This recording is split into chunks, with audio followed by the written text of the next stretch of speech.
जय हिंद एवरीवन, फिर से स्वागत है आपका एक और नए वीडियो में।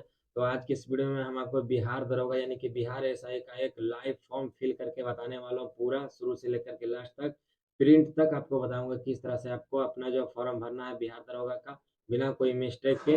मैंने पिछला ही वीडियो में आपसे जो वादा किया था कि जैसे ही इसका ऑनलाइन फॉर्म स्टार्ट हो जाता है तो मैं आपके लिए एक वीडियो बना करके बता दूंगा और अच्छे तरीके से इस वीडियो में समझाया जाएगा। तो बस आप इस वीडियो में बने रहिएगा शुरू से लेकर के लास्ट तक, ठीक है। किस तरह से रजिस्ट्रेशन करना है, क्या करना है, तो हम सीधा वीडियो को स्टार्ट करते हैं। तो सबसे पहले आपको डिस्क्रिप्शन में एक लिंक डाला गया है, उस लिंक पर आप जैसे ही क्लिक करेंगे तो आप आ जाएंगे इसके ऑफिशियल वेबसाइट पर, यानी कि बिहार पुलिस सब ऑर्डिनेट सर्विस कमीशन यानी कि बीपीएसएससी, ठीक है। उसके बाद यहाँ पर आपको एक नोटिस दिख रहा होगा, डेट 4, ठीक है, 4/10/2023 में आएंगे तो यहाँ पर आपको दिखेगा पुलिस अवर निरीक्षक के रिक्त पदों पर नियुक्ति हेतु ऑनलाइन आवेदन, ठीक है। यहाँ पर आप क्लिक करेंगे, ओके पर क्लिक करेंगे, ठीक है। और आपको मैं दो लिंक दे दूंगा, एक लिंक दे दूंगा इसका डायरेक्ट। अगर आप दूसरा पे क्लिक करेंगे तो आप इस पे आ जाएंगे डायरेक्ट, आपको इस पर आने का कोई ज़रूरत नहीं है, ठीक है। अब देखिए यहीं से आपका जो फॉर्म फिलअप करने का जो है स्टार्ट होता है। यहाँ पे पहले आपको रजिस्ट्रेशन और पेमेंट पहले ही कर देना है, ठीक है। जब आपका रजिस्ट्रेशन हो जाएगा तब आपको फिर अपना सारा डिटेल भरना है, मार्कशीट वगैरह का। तो चलिए हम पहला जो है स्टेप पहला को पूरा करते हैं, रजिस्टर एंड मेक पेमेंट पर आपको क्लिक करना है। उसके बाद ये इंस्ट्रक्शन आएगा तो चाहे आप पढ़ सकते हैं, ये हिंदी इंग्लिश दोनों में अवेलेबल है, ठीक है। उसके बाद आपको यहाँ पर लास्ट में इसको एग्री करके यानी टिक कर देना है, फिर proceed to registration and payment पे क्लिक कर देना है। उसके बाद देखिए अब यहाँ पर आता है अप्लीकेंट डिटेल्स, ठीक है। अब यहाँ पर जो है अपना पूरा नाम वगैरह भरना है, तो मैं आपको बता देता हूँ क्या क्या है। तो यहाँ पर देखेंगे सबसे पहले आपको यहाँ पर फर्स्ट नेम भरना है, ठीक है। उसके बाद यहाँ पे आपको मिडिल नेम अगर है तो भर सकते हैं, वरना यहाँ पे सरनेम, सरनेम का मतलब होता है लास्ट नेम, ठीक है। उसके बाद यहाँ पे बोला जा रहा है सेलेक्ट अप्लीकेंट नेशनलिटी, ठीक है। यहाँ पर सिंपली इंडियन ही रहेगा, अदर देश के लोग ये चीज़ नहीं भर सकते हैं, ठीक है। उसके बाद आता है तीसरा इंटर एप्लीकेशन मोबाइल नंबर। यहाँ पर अपना एक सही और वैलिड मोबाइल नंबर डालना है, ये शुरू से लेकर लास्ट तक आपके साथ में रहना चाहिए, ठीक है। उसके बाद आता है उसी तरीके से एक आपको वैलिड ईमेल एड्रेस डालना है, ठीक है। जो ईमेल एड्रेस आप यूज करते होंगे, और वही पे उसी पे आपको जो आगे नोटिफिकेशन आते रहेगा जब आप फॉर्म भर देंगे तो। फिर उसके बाद अगला आता है are you a domicile of Bihar state. तो अगर आप बिहार के हैं तो यस आप कर सकते हैं, वरना यहाँ पे आप नो कर सकते हैं, ठीक है।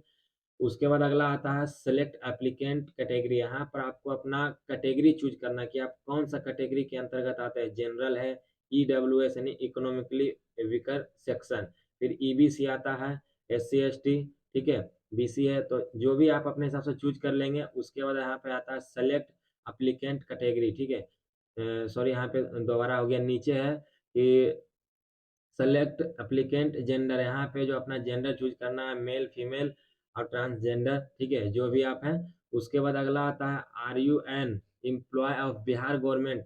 मतलब अगर आप बिहार गवर्नमेंट के एम्प्लॉय है या जॉब करते हैं तो आपको यहाँ पर यस कर देना है। और जैसे ही यस करेंगे तब जो है आपका यहाँ पे खुल करके आ जाएगा कि first joining date of service in Bihar government, मतलब आपका ज्वाइनिंग कब हुआ था बिहार गवर्नमेंट के एम्प्लॉय में। तो आप यहाँ पर अपना बता देंगे, ठीक है। फिर उसके बाद यहाँ पे लिख, अगर यहाँ पे नो करेंगे, नहीं करते हैं तो यहाँ पे नो करेंगे तो वो ऑटोमेटिक हाइड हो जाएगा, ठीक है। फिर यहाँ पे पूछ रहा है are you an ex serviceman.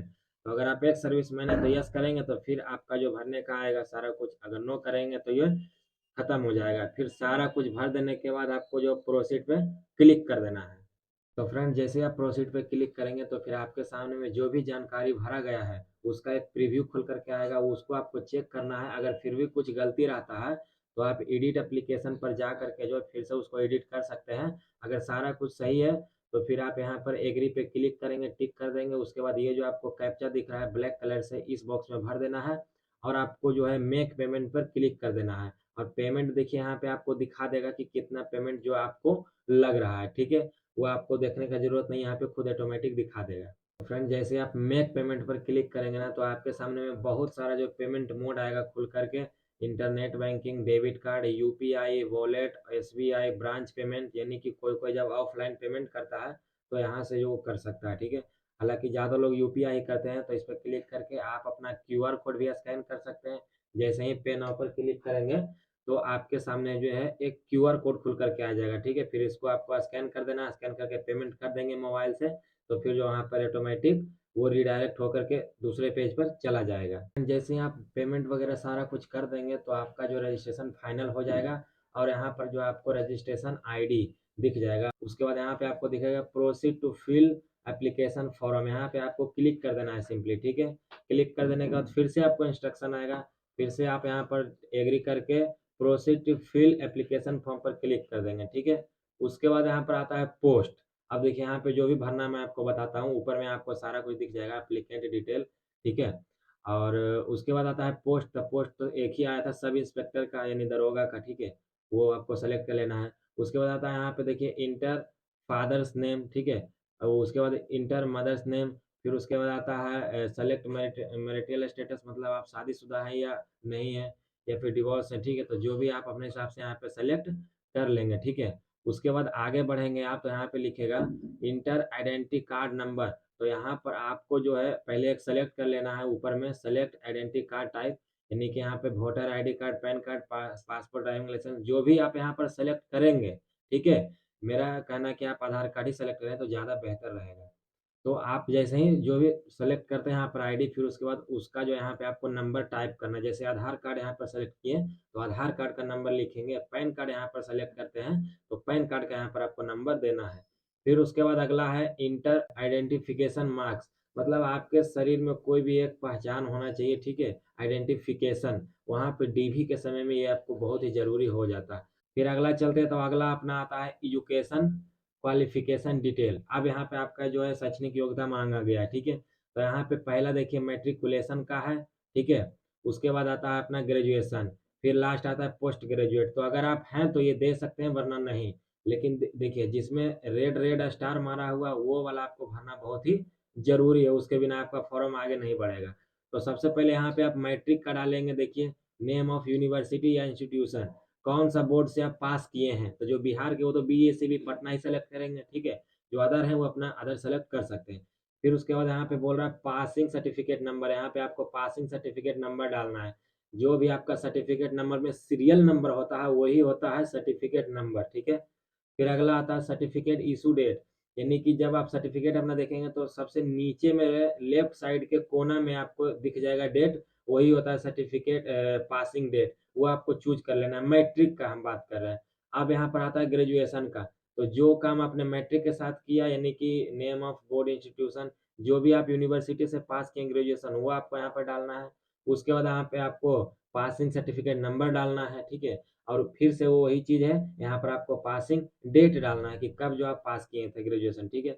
उसके बाद अपना आता है एड्रेस डिटेल, अपना जो आपको एड्रेस अपना यहाँ पे डालना है, जैसे कि हाउस या फ्लैट या प्लॉट नंबर, यानी कि जो घर का नंबर होता है। उसके बाद अपना अगला आता है स्ट्रीट या मोहल्ला, तो अपना आप जो यहाँ पे गांव का नाम चूज करेंगे। उसके बाद स्ट्रीट जैसे कि क्या होता है कि आसपास का लोकेशन, ठीक है, वही हुआ।